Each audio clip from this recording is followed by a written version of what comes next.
Alors, dans cette vidéo, nous allons voir donc comment supprimer des éléments sur Excel et aussi comment formater une cellule. Donc, sans trop tarder, j'ai démarré ici directement. Voilà, donc c'est un petit exercice que j'ai créé. Alors, la première des choses, comment supprimer des éléments. Supprimer d'abord les éléments d'une cellule. Comment faire? Je viens, je sélectionne, je clique là et je vais sélectionner, d'accord? Donc, je vais supprimer par exemple à ce niveau, voilà. Je fais un clic droit comme ceci, tout simplement. Je fais un clic droit. Par exemple, je prends ici, je fais un clic droit et ensuite je vais venir sur supprimer le contenu. Alors là, le contenu a été supprimé. Ou alors, je peux cliquer comme ceci et je clique sur la touche Sup de mon clavier. Donc, la touche supprimer du clavier. Vous cliquez tout simplement sur la touche, je sélectionne, je clique sur la touche et les données ont été automatiquement supprimées. Et j'ai aussi la possibilité de supprimer carrément la colonne. Par exemple, si je viens à ce niveau, j'ai la possibilité de supprimer toute cette ligne. Je viens ici, je clique, je fais un clic clic droit comme ceci, pardon. Alors, je vais venir à ce niveau, supprimer le contenu. J'ai supprimé le contenu de toute cette ligne. Je peux supprimer le contenu de cette colonne. Je viens ici, je clique ici, là où il y a la lettre de l'alphabet, B, je fais un clic droit et je vais venir sur supprimer le contenu. Et j'ai aussi la possibilité d'ailleurs de supprimer carrément toute la ligne, toute la colonne. Je viens ici, je clique droit et je vais venir sur supprimer. Ça supprime carrément toute cette colonne. Même chose pour les lignes, je vais ici supprimer toute cette ligne. Je clique ici et je vais venir sur clic droit. Je clique sur supprimer, la ligne a été supprimée. Voilà, donc là, je pense que vous savez comment supprimer les différents éléments dans Excel. Pareil, ici, si je veux supprimer, je viens ici, je sélectionne. Je sélectionne ici, je vais supprimer le contenu. Partout ici, je supprime comme ceci et c'est parti. OK? Voilà. Donc, comme vous pouvez très bien le voir, j'ai supprimé le contenu. Alors, donc, nous allons passer à une deuxième chose. Nous allons voir maintenant comment formater les cellules.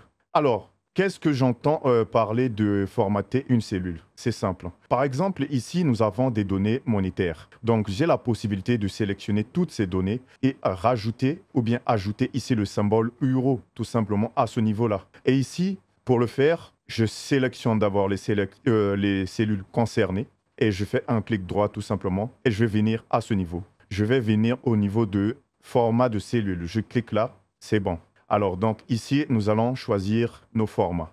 Bien, voilà. Donc ici, je regarde d'abord format de cellule. Je cherche ici, ce sont des données monétaires, bien effectivement. Donc, on veut rajouter le symbole euro. Donc ici, je cherche des données monétaires à ce niveau, monétaire. J'ai également des dates, j'ai également des nombres, heures. Vous voyez, partout il y a plusieurs options, plusieurs catégories. Donc, on vient dans la catégorie monétaire et je vais choisir l'euro, tout simplement à ce niveau. Il y a plusieurs symbole monétaire, bien effectivement. Moi, je vais prendre l'euro.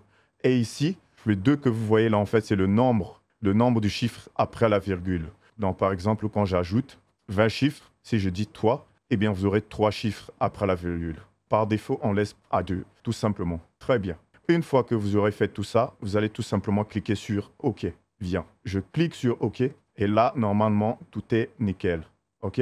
Alors, donc, comme vous pouvez très bien le voir à ce niveau, il y a maintenant le symbole euro partout dans cette colonne. Très bien. Nous avons une deuxième option de formater les dates. Donc ici, j'ai une date. Bon, je vais saisir n'importe quoi. Attendez, je vais vous montrer un truc. Voilà, ici, nous allons parler des dates. Par exemple, je vais mettre 1 à ce niveau. Ici, je vais mettre 2. Là, je vais mettre 3. Bon, en fait, ces cellules-là ont déjà été formatées. Voilà pourquoi, quand je mets 1 directement, ça m'affiche ça. Donc, du coup, je vais choisir une cellule qui n'a pas été formatée par la date. Par exemple, je vais prendre cette cellule-là. Je supprime toutes les données présentes à ce niveau. OK.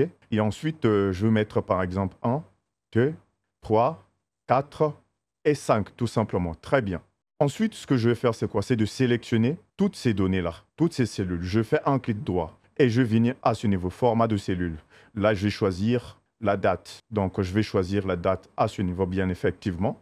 Voilà, donc ici, je vais choisir date, tout simplement, comme ceci. Alors, ici, vous sélectionnez votre style. Est-ce que c'est d'abord mettre le jour, ici mettre la date, ici mettre, c'est-à-dire le mois, ici mettre, comment est-ce qu'on appelle ça, l'année, etc., etc. Bien, donc moi, je vais choisir ce style-là. Je trouve que c'est nickel.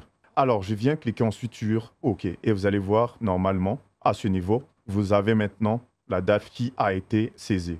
Maintenant, là, vous vous demandez peut-être, vous posez la question. Vous posez peut-être la question de savoir, mais comment se fait-il? Moi, j'ai saisi ici 1, 2, 3, 4, 5, 6. Et voilà, une fois formaté, j'ai ma date qui s'affiche. Eh bien, ça fonctionne comment? Avec Excel. C'est très simple. C'est très simple. Sur Excel, les dates sont gérées d'une manière en fait particulière. Elles sont représentées par des nombres. Les nombres sont des... En fait, les dates sont des nombres dans Excel. Dans Excel, chaque date correspond à un nombre. Par exemple, ici, tel que vous pouvez le voir, le 1er janvier à ce niveau correspond bien effectivement à la date que vous voyez juste là. Donc, le 1er janvier le 1er janvier 1900, ça correspond au chiffre 1. En fait, l'incrément, ça commence à partir de 1er janvier 1900. Et à partir d'ici, vous allez compter le nombre de jours pour progresser. Si je mets par exemple 2, donc là, c'est le 2 janvier 1900. Si je mets 3, c'est le 3 janvier 1900. Et si j'arrive par exemple à 30, vous allez voir, là, c'est le 30 janvier. Si je mets 38 comme ceci, normalement, je dois être en février. J'ai fait ça. 7 février 1900. En fait, c'est le nombre de jours écoulés bien effectivement. Donc, par exemple, je vais vous donner un exemple. Si je veux mettre, par exemple, le 1er janvier 2024, c'est très simple. Je vais mettre tout simplement le nombre qui se sont écoulés à partir du 1er janvier 1900 jusqu'au 1er janvier 2024. Donc, pour ce faire ici, c'est déjà un calcul que j'ai fait, vous le faites exactement de votre côté. Par exemple, ici, j'ai 44 900, 1927, si je ne me trompe pas. Ça va me donner, voilà, le 1er janvier 2023. Bon, je me suis trompé, 2024, moi j'ai dit. Très bien, 1er janvier 2023, ok. Donc, en fait, vous faites le calcul à partir de ce nombre, à partir du 1er janvier 1900 à la date où vous voulez arriver. En fait, c'est juste un calcul de jours que vous allez faire, en fait. Voilà, donc on se retrouve dans la prochaine vidéo.